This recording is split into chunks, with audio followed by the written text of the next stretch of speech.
So today we're going to look at solving equations with variables on both sides. Now here's the thing, if you got variables on both sides, some weird stuff can happen. So that's why one of our objectives is to identify special solutions of equations. It doesn't have to be just a linear equation, but just, special solutions.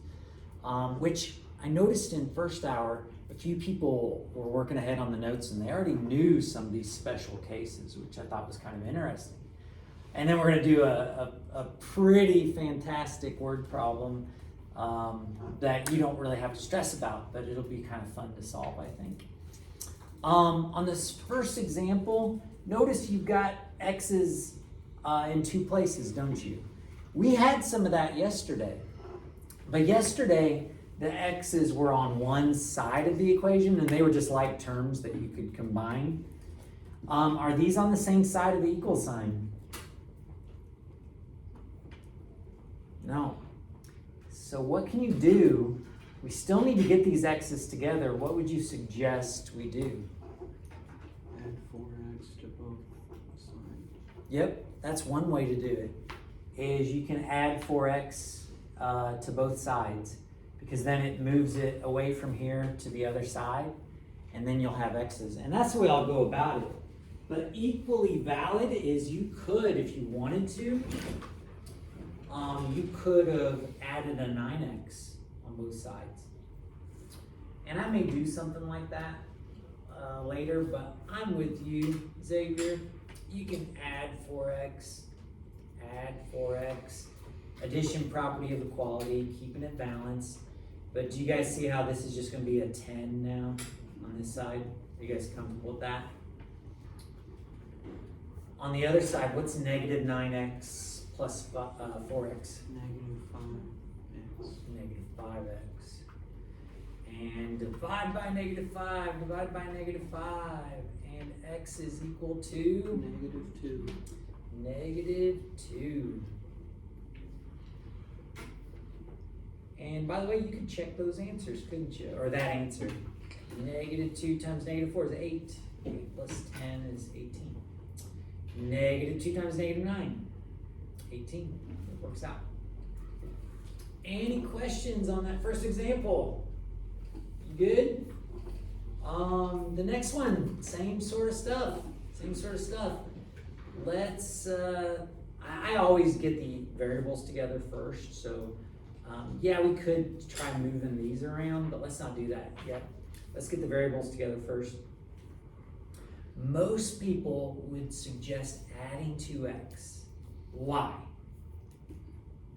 Why would you rather add a 2x than subtract a 4x?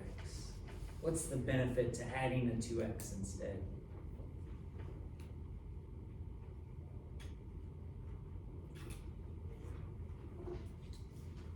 You can do either one, but I'm just saying most people are going to do this right here.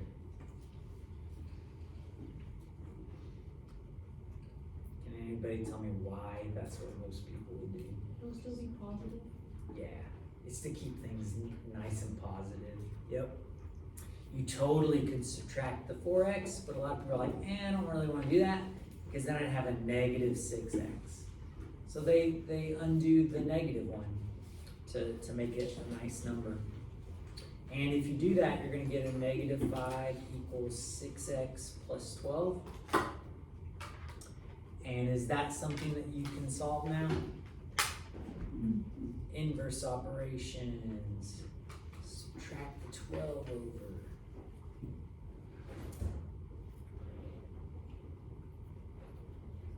Divide by 6. And here's the deal. Does 6 go into 17 nicely? No, it doesn't. I'm curious.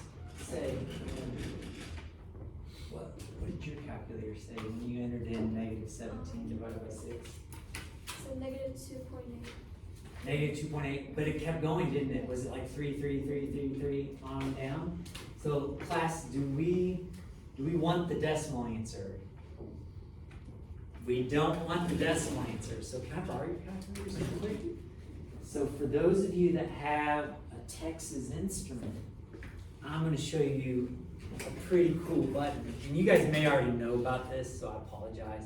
But if I type in negative 17 divided by 6, it gives me that decimal answer. But we don't want decimal answers, because aren't we going to have to round that? I don't want rounded answers. I want exact answers. Well, what's cool about your calculators, and almost everybody's calculator has this, is there's a button, there's an option right here. Do you guys see where it says FD? That stands for fraction to decimal, but see how the arrows go both ways? Or it'll do decimal to fraction. So what I'm going to do is I'm going to go second, and I'm going to press that button. And I'm going to hit equals. And it gives me a fraction answer. Specifically, it gives me a mixed number, negative 2 and 5/6. And I like that answer because that's an exact answer. You guys cool with that? Now, let me see. I'm going to look for Casio. Oh, Casio. You got Casio? You got Casio? Okay, so either one, I think. Yeah, sweet.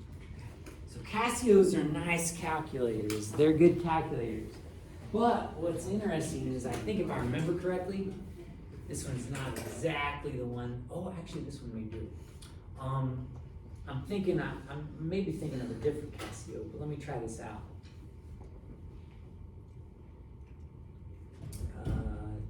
I made let me do it that way, sorry. Divided by 6. Oh, okay. Well, no, that's good, All right, so check this out. On this Casio, when I did negative 17 divided by 6, it just gave me that fraction, didn't it? That's totally a cool answer as well.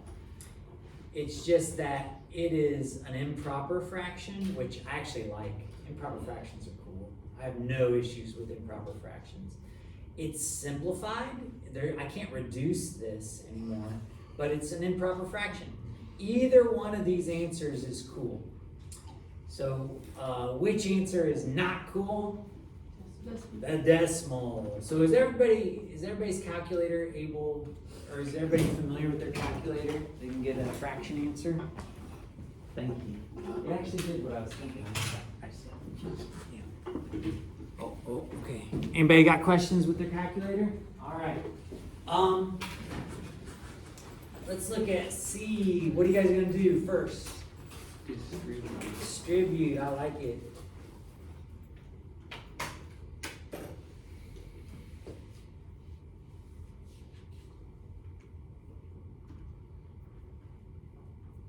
Double check me and make sure I did that right. Is that what you guys got?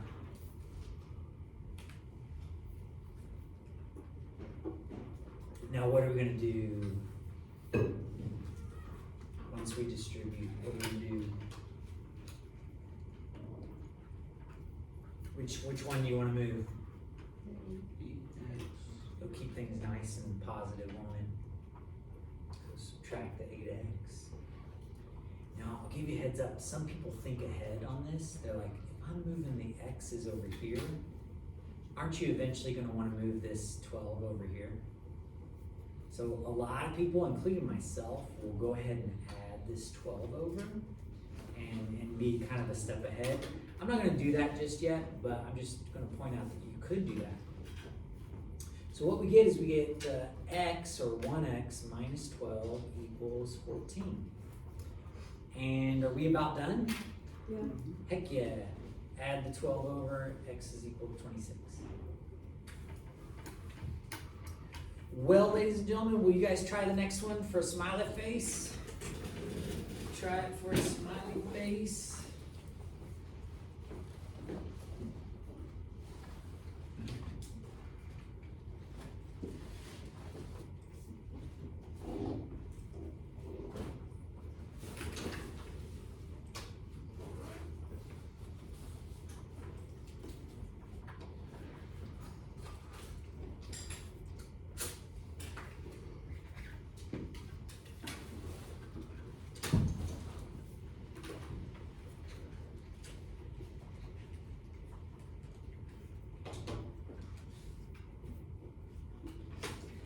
please raise your hand when you think you've got it, and I'll come by and check.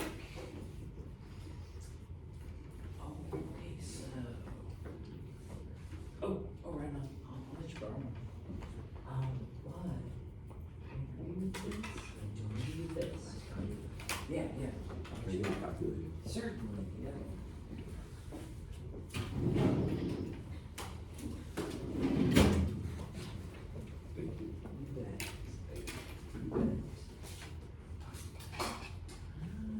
Interesting. Oh, okay. Made a mistake right here. Ready?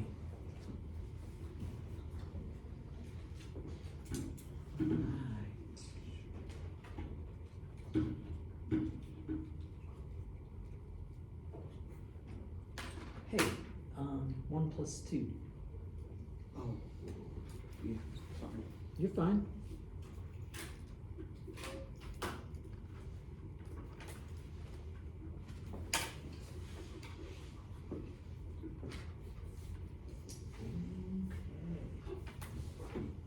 Oh, right here.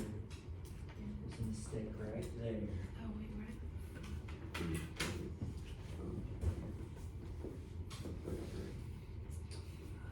So what's your final answer? Okay, but yeah, you're good right here. You're good. So you just got one more step. One more step. So, you're good here. You are, but not here.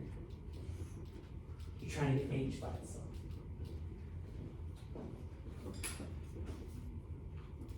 Oh.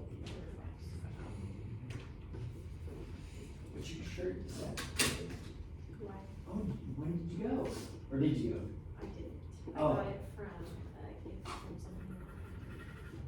Nice. Okay, cool. My niece and nephew, they went to Hawaii for their honeymoon recently.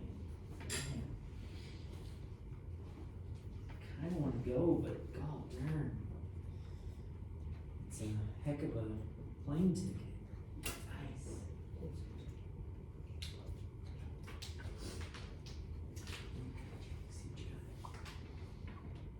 Okay, so you're still kind of thinking about how you want to write that. Is that? I'll come back by when you got it.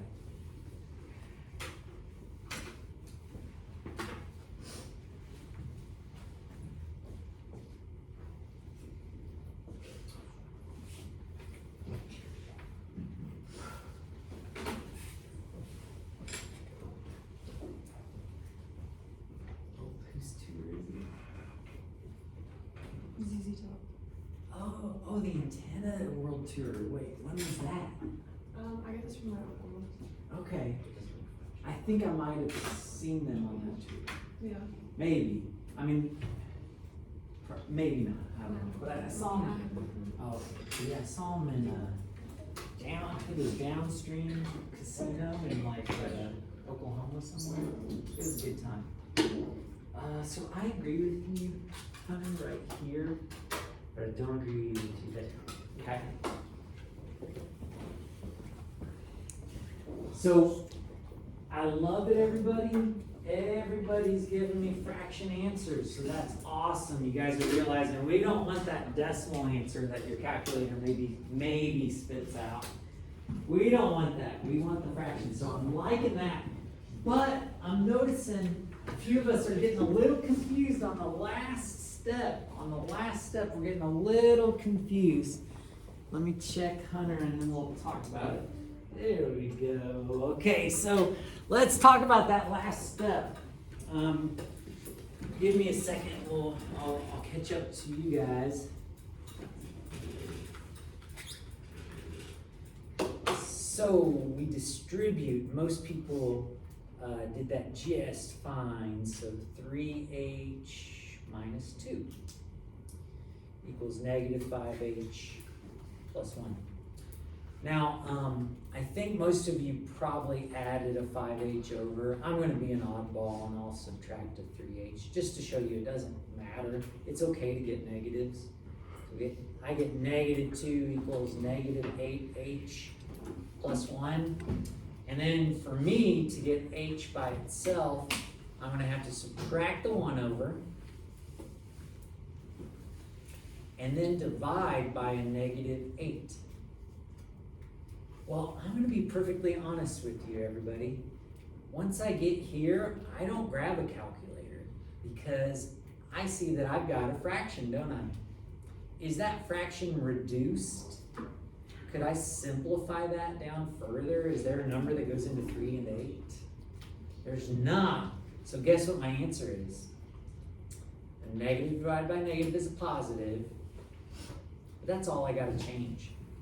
Now if you do punch that into a calculator, make sure you do the proper order. Isn't it 3 divided by 8? A few of us were in their minds were thinking it has to be 8 divided by 3, but it's not, is it? It's not 2 2/3 or 8/3. It's 3/8, and we are done. We are done. Well, ladies and gentlemen, for these, you're gonna see something weirdo happen. Something strange is gonna happen on these. But you go about the problems the exact same way. Distribute the 5, get 15x plus 6 equals 15x. But what happens is when you try to get your x's together, they cancel each other out. So what is 0 plus 6? 6, right? We got a 6 right here.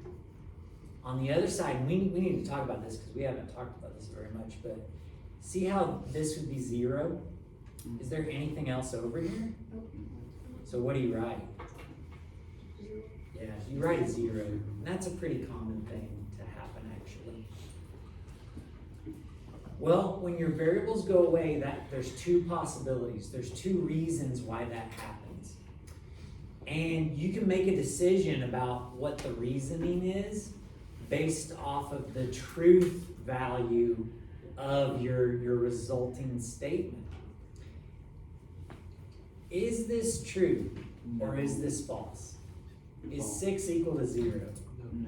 No. This is false. And when the variables go away and you're left with a false statement, that means that there was no solution. There was no solution.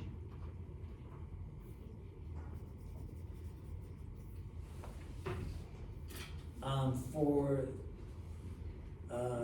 B, let's work that one out. Distribute, you'll get -8y minus 2. Oh, that's interesting. You see how I got the same thing on both sides? Mm-hmm. That's a big clue here. That's a big clue as to what our answer is going to be. When we try to get the y's together, gone, but 0 minus 2 is a -2. Gone, but 0 minus 2 is a -2. Is -2 equal to -2? Yes. That's true. Does anybody know what we write as our solution? Infinite solution. There's infinite solutions, and how it's customary to say it is there's infinitely many solutions. And the reason they add the many in there is they don't want people to mistakenly think that the answer is infinity. The answer is not infinity, okay? Infinity is a number, right? But we're saying that there's infinitely many solutions.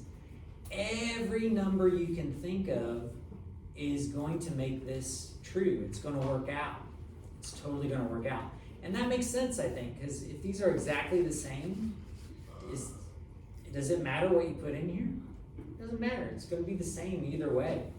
Infinitely many solutions. How many of you have heard of these possibilities before? Okay, a few of you. All right, if you would try this last one, I'll be quiet while you try it out, and we'll see if we agree.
one thing I do have to warn you about is sometimes when people in these special cases, these special solutions, they'll realize that the variables are going to drop out, and they'll realize it's going to be no solution or infinitely many solutions, and they'll get sloppy here at the end, and they'll add this up incorrectly, and they'll get, you know, something wrong here, and they still get no solution, but this isn't accurate. And when that happens, I end up having to take a point off because this isn't accurate. It needs to be accurate to this point, and then you have no solution based off of that result. Now, some of you may get something different. Some of you may have done this problem a little bit differently and got 0 equals negative 15. That is accurate. That would happen if you tried to move this over. Some of you might have gotten 15 equals 0. Did anybody get those? But if you did, all of these are accurate. It's just that you solved it slightly differently. What do you guys think? Are you guys good with this stuff? So, I already warned you, didn't I, about this word problem? It's a doozy of a word problem. So it's not too, there's not too much going on, but it turns out it's pretty complicated. So let's read through here. It says, a boat leaves New Orleans and travels upstream on the Mississippi River for 4 hours. Can you guys imagine a boat going upstream? Yeah, got that? Aren't they having to fight the current to move forward?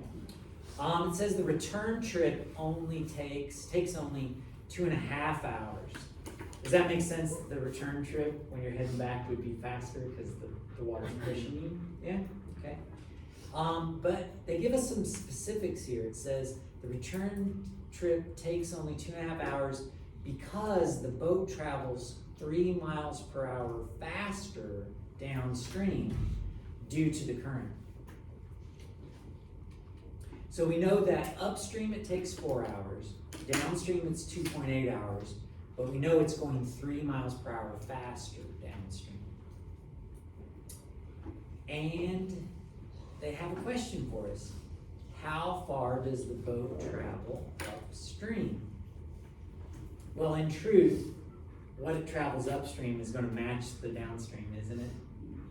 It's going to be the same distance, because aren't we just going out and back? But this is a problem where we're not going to make how far our variable. We're not going to do that. Because it turns out we need to find out the speed of the boat going upstream. We're going to have to find that first, and then we're going to calculate the distance. Okay, so this is a multi-layered problem. Okay, there's a lot going on here. Now, ideally, I would let you guys struggle for a bit and try to figure this out, but I don't want to frustrate you because the setup for it is pretty specific. So some of you take these words that I just said as a challenge. You're like, I'm going to try to figure this out. And that's fine. You can go ahead and figure it out. But I'm going to go ahead and show you how I set up an equation for this and how I solved it. Are you guys cool? Yeah. Are you going to see this problem on a quiz or a test? No, you won't. So it's just, you might see a problem like this on the ACT though, which I know some you may not be worried about now, but most of you are going to take the ACT at some point. And if you do well on the ACT, you get money to go to college. It's nice. So how I'm going to think about this problem is I'm going to think of it as a distance equals rate times time problem. Have you guys heard of DIRT, or distance equals rate times time? It's a pretty common formula. If you know the speed that something's moving and you know how long it takes, you can multiply those together to get the distance. Okay, so I'm going to use that formula. And I'm going to think about it going upstream versus downstream. Now here's what's interesting about going upstream versus downstream. We're going to be going the same distances. the same distance upstream as downstream. They're the same distances. But are we going the same speed upstream? Are we taking the same amount of time upstream versus downstream? We're not. So that's where this differs. If we're going upstream, we're going for 4 hours, aren't we? But distance equals rate times time. Do we know how fast we are going upstream? Do we know how fast? Did it say anywhere in the problem how fast we were going upstream? That's our variable. So the distance upstream is going to be x times 4. Speed times 4. Rate times 4. But going downstream, how long did it take? 3 times faster. Oh, okay. So that's speed, 3 miles per hour faster. So yeah, let's tackle that first. Going downstream, our speed was 3 miles per hour faster than upstream. Well, upstream speed was x, wasn't it? But we're going to go x plus what? Plus 3. That's our speed coming back downstream, is x plus 3. But what was our time? 2.8. So, ladies and gentlemen, that's the setup that I had for this problem. And there's probably other ways to figure it out, but I've got tunnel vision. Once I figure out a way to do a problem, I have a hard time seeing the other opportunities. But some of you have been scribbling some stuff down. You may have another idea on how to get this solution. But what I'm going to do is I'm going to solve this equation for x, for speed. And then I'm going to use the speed to find out how far they went. I'm going to do rate times time to get our final answer. Well, to solve this problem, I'm going to simplify this and make it 4x. I'm going to distribute the 2.8 and get 2.8x plus, help me out, what is 3 times 2.8?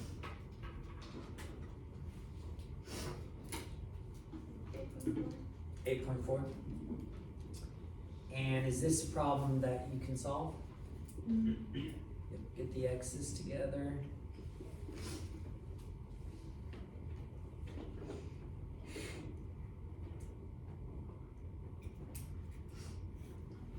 And divide by 1.2.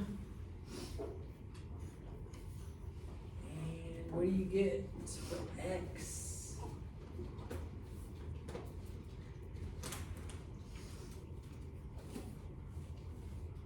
What do you get for x? 7. And it turns out that 7 miles per hour is how fast they were going upstream. So to find out how far they traveled upstream, we're going to go distance equals 7 miles per hour times time. How long did it take? 4 hours. And that means that the distance upstream was what? 28 miles.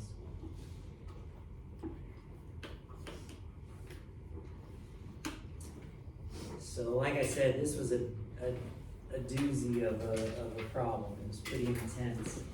But you just have to worry about solving the equations. You don't have to stress about that word problem.